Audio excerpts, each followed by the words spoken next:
Kumusta sa inyong lahat? Ako si Dr. Renato Bagani at ngayon ay tatalakayin natin ang mahalagang paksa ng mga pagkain na dapat iwasan kapag kumakain ng repolyo at kung paano protektahan ang ating mga bato. Sa aking 25 taon bilang doktor na espesyalista sa diabetes at nutrition para sa mga matatanda, lubos kong naiintindihan ang hirap ng mga pasyenteng may diabetes. Hindi lang ito pisikal na sakit, kundi pati rin ang mental, napasanin sa pagpili ng pagkain. Bawat subo ay puno ng takot-takot sa pagtaas ng blood sugar, mataas na kolesterol, at higit sa lahat, ang komplikasyon ng kidney failure. Ang dialysis machine ay isang bangungot na bumabagabag sa maraming Pilipino. Maraming pasyente ang nagsasabi sa akin, "Doc, narinig ko po na napakabuti ng repolyo, nakakababa daw ng sugar at kolesterol." Tama ang paniniwalang iyan, ngunit hindi kumpleto. Ang repolyo ay napakabuti, ngunit para itong sandata na may dalawang talim. Kung gagamitin ng tama, tatanggalin nito ang sakit.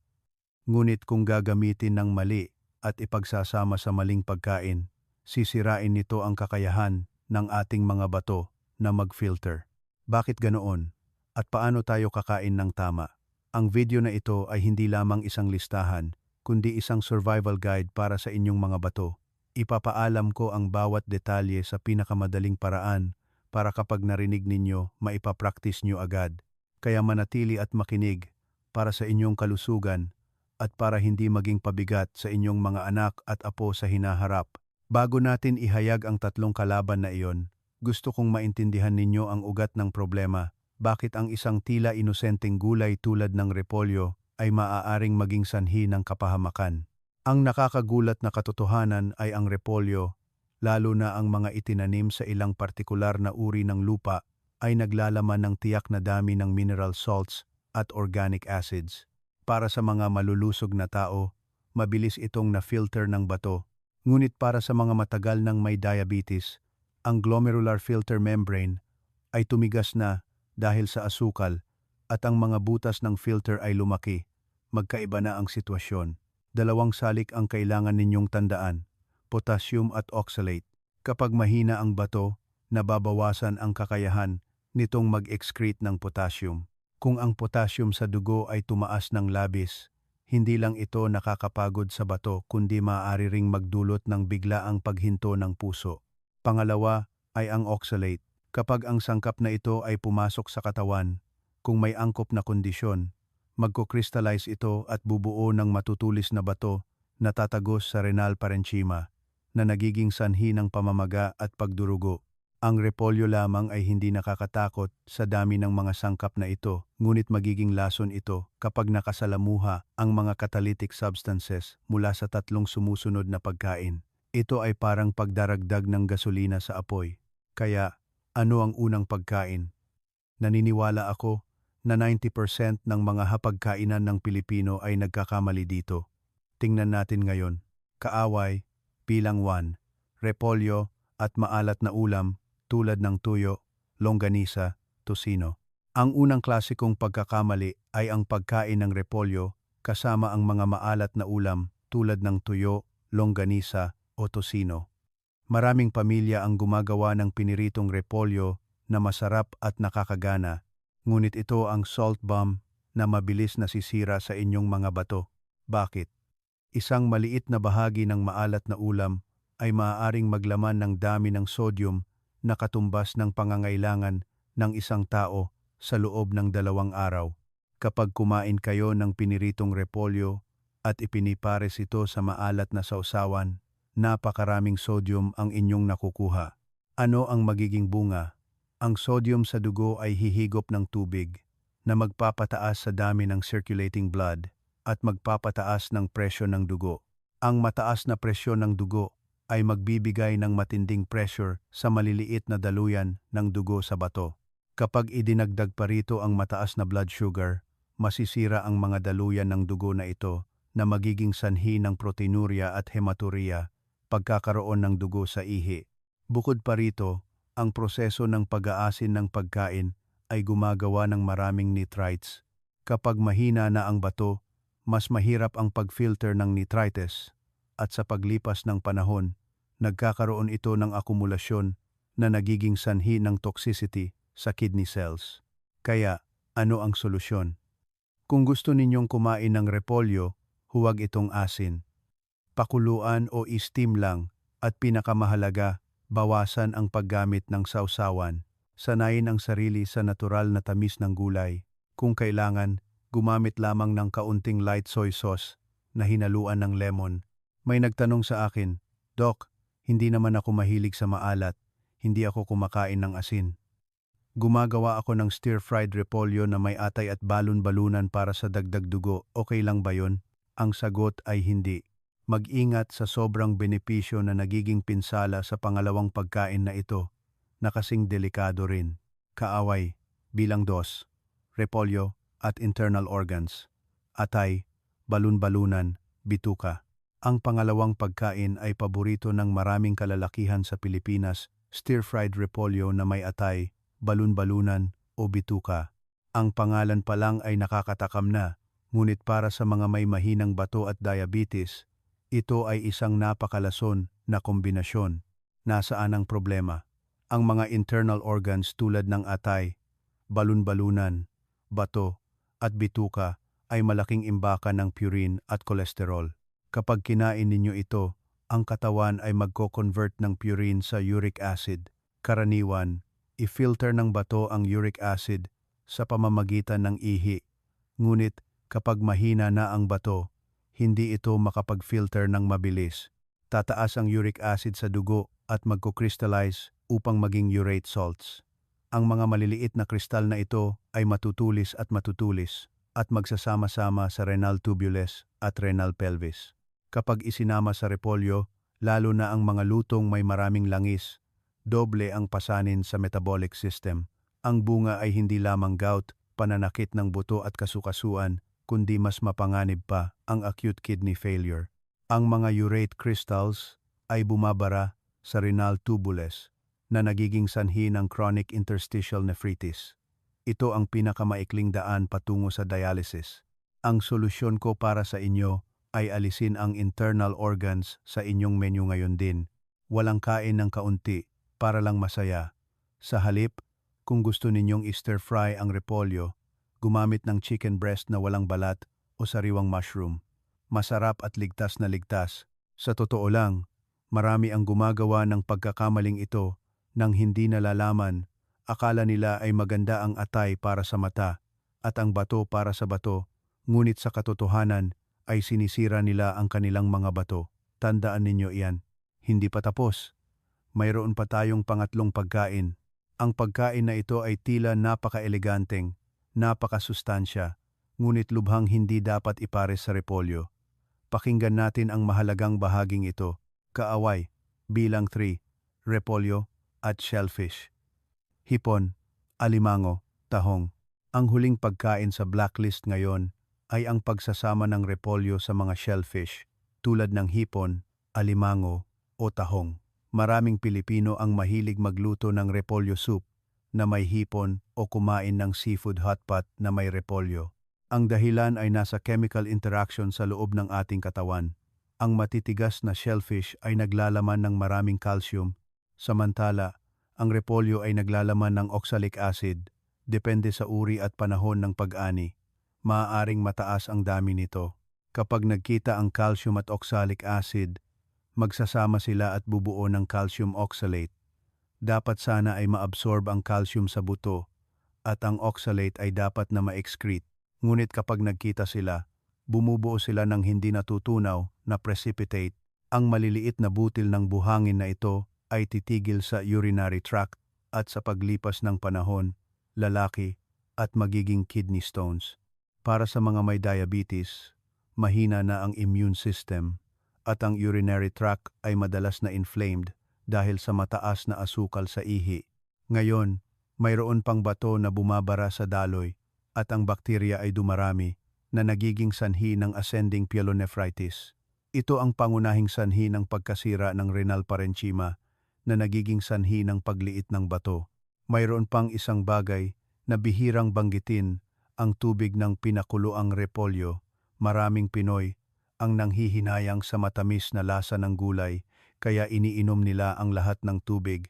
Ngunit sa katunayan, karamihan sa mga natitirang kemikal, kung mayroon man, at ang natunaw na potassium oxalate ay nasa pinakuluang tubig. Kung iinumin ninyo ang tubig na ito, mas mabilis na tutubo ang mga bato sa bato kaysa sa kabute pagkatapos ng ulan. Kaya, ang payo ko ay bawasan ang pagluluto ng repolyo kasama ang hipon o alimango. Kung kakainin, pakuluan muna ang repolyo at itapon ang unang tubig bago lutuin ang sabaw. Huwag na huwag uminom ng tubig ng pinakuluang repolyo kung mayroon na kayong kasaysayan ng kidney stones o mataas na creatinine. Malamang ay nalilito na kayo ngayon. Naku po, ang hirap palang kumain ng gulay. Hindi na lang ako kakain? Ano na ang kakainin ko? Huwag kayong mag-alala. Inihanda ko na ang 3 ginintuang pagkain na kapalit para sa inyong mga bato. Nagtanong ba kayo, Doc Renato, bakit ang hirap ng sakit na ito? Takot akong kumain at baka mamatay ako, kaya hindi na lang ako kakain ng kahit ano. Lubos ko kayong naiintindihan. Ang diabetes ay hindi lamang sumisira sa kalusugan, kundi pati na rin sa inyong kalooban. Hawak ninyo ang chopsticks, pero hindi nyo alam kung ano ang susubuan. Nakikita nyo ang inyong mga anak at apo na kumakain ng masarap habang kayo ay lumulunok ng laway. Naiintindihan ko ang lahat, ngunit huwag kayong mag-alala. Sinasabi ko ang mga ito hindi para takutin kayo, kundi para malaman ninyo kung paano iwasan ang mga mapanganib na bitag. Gusto kong ipaalala ulit na ang repolyo ay isang mabuting pagkain kung kakainin ng tama. Pakuluan at itapon ang tubig, kumain ng katamtamang dami, mas mababa sa 100 G. Gayunpaman, para sa ganap na kaligtasan at upang makatulong sa pagpapabuti at pagpapanumbalik ng kidney function, ipinapayo ko na bigyan ninyo ng prioridad ang 3 kapalit na pagkain na ito. Ito ang mga superfood na kinikilala ng medical community sa buong mundo bilang pinakamabuti sa bato. Lalo na ang pangatlo, isang murang sangkap na laging available sa kusina, ngunit ginagamit ng mga Hapones bilang isang napakagandang lihim para sa paglilinis ng dugo. Alamin natin ang unang pagkain. Solusyon 1. Cauliflower, puting supergulay. Ang unang alternatibo ay cauliflower. Bakit ko pinili ang cauliflower sa halip na repolyo o broccoli? Tingnan natin ang isang maliit na paghahambing. Napakabuti ng broccoli, ngunit naglalaman ito ng medyo mataas na dami ng potassium.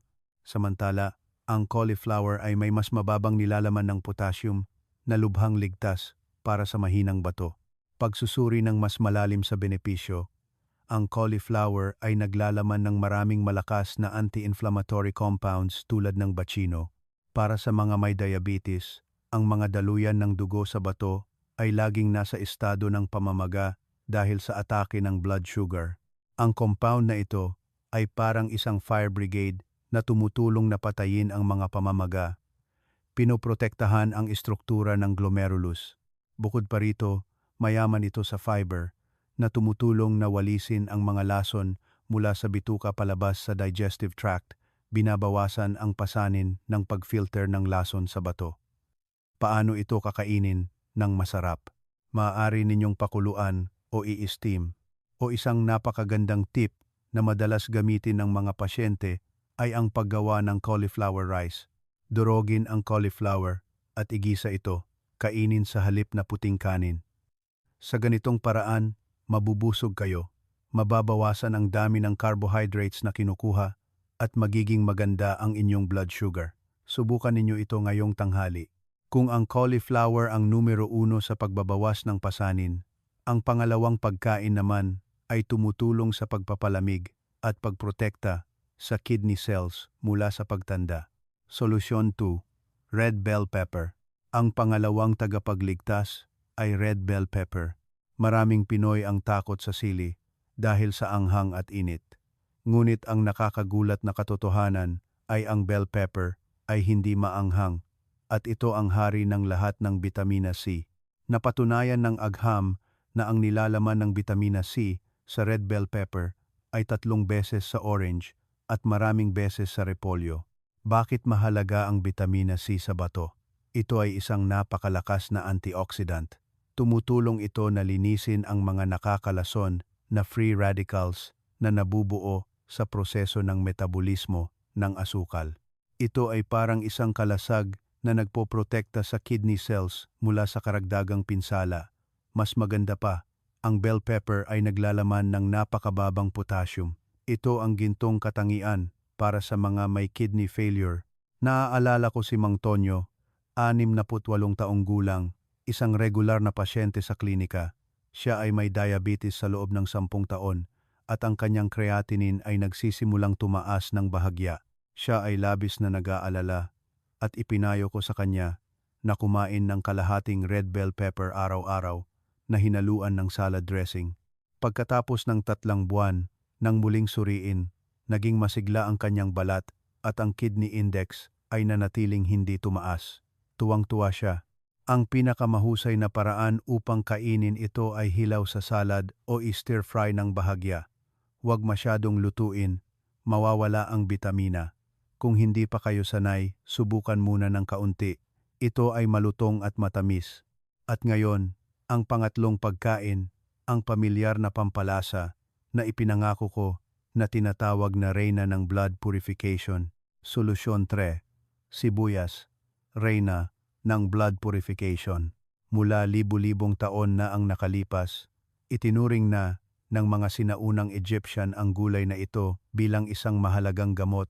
Ginamit pa nga ito para bayaran ang mga manggagawa sa paggawa ng piramid dahil sa mga epekto nito sa pagpapabuti ng kalusugan.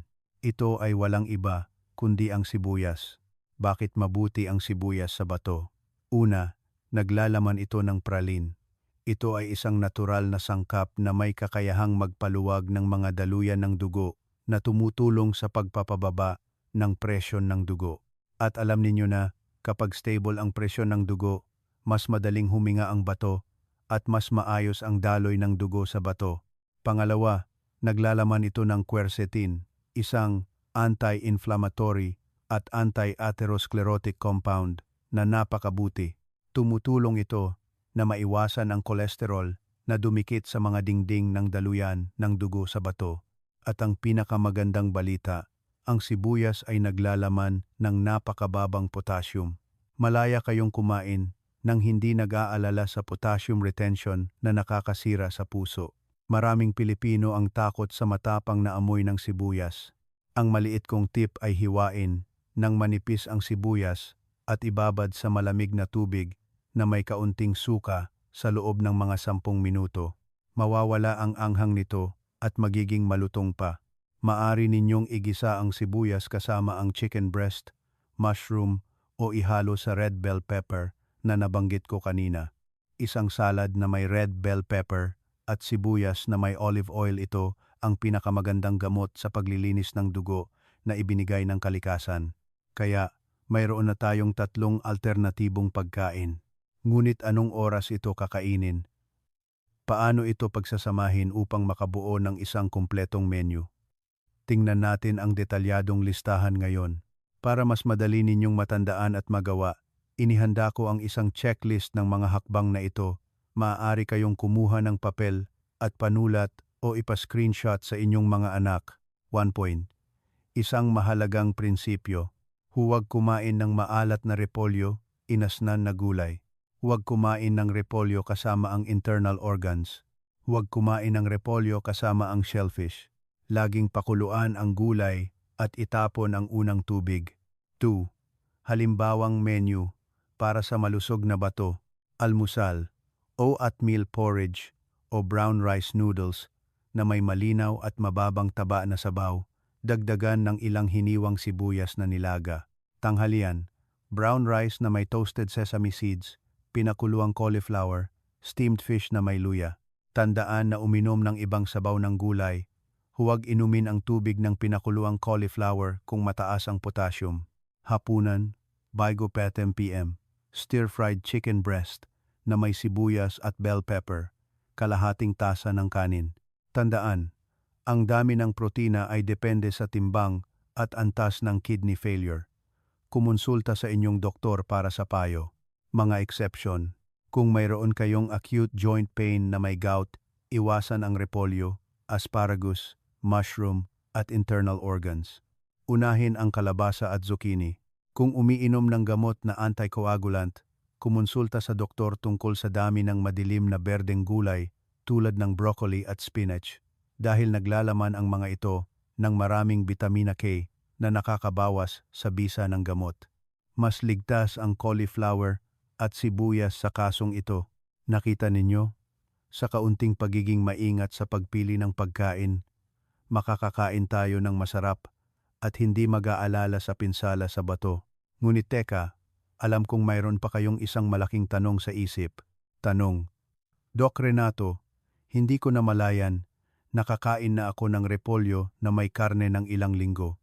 Nag-aalala ako, may mangyayari ba sa akin? Paliwanag, kalma lang kayo.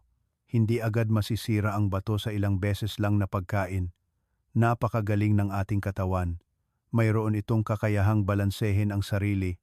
Ang panganib ay dumarating lamang kapag ang gawi ay paulit-ulit sa loob ng maraming taon. Solusyon ngayon, itigil agad ang maling kombinasyon ng pagkain na iyon. Uminom ng sapat na tubig ayon sa payo ng doktor, karaniwan ay 1.5 hanggang 2 litro, hati-hati sa buong araw upang matulungan ang bato na mag-excrete ng labis na asin at lason. Magaan na ehersisyo, maglakad ng 30 minuto upang lumabas ang pawis. Isa rin itong epektibong paraan upang mailabas ang asin. Huwag masyadong mag-alala, baka magkaroon pa ng karagdagang sakit. Ang optimistikong pag-iisip ay isa ring mahalagang gamot para sa bato. Ang mahalaga ay mayroon na kayong tamang kaalaman ngayon. Sundin lang natin ito. Nakarating tayo sa dulo ng isang mahabang paglalakbay upang lubos na maunawaan ang mga potensyal na panganib sa ating pang-araw-araw na hapagkainan. Tandaan ang 3 kapalit na pangalan, cauliflower, red bell pepper, at sibuyas. Ito ang 3 malakas na tagapagtanggol para sa bato ng mga may diabetes. Ang bato ang ugat ng buhay. Ang pagpapanatili ng malusog na bato ay pagpapanatili ng buhay at pagpapanatili ng ngiti sa inyong mga anak at apo. Huwag hayaang dumating ang araw na kailangan nating humiga sa kama at magdialysis para lang pagsisihan ang mga maling desisyon sa pagkain. Kung nakita ninyong kapaki-pakinabang ang video na ito at kung naniniwala kayo na makakatulong ito sa isang tao mula sa panganib ng komplikasyon, mangyaring maglaan ng 1 segundo upang i-share ang video na ito sa inyong mga kaibigan, pamilya, at sa mga grupo ng matatanda. Ang isang maliit na kilos ninyo ay may malaking kahulugan sa pagliligtas ng buhay. Maraming salamat at hanggang sa muli.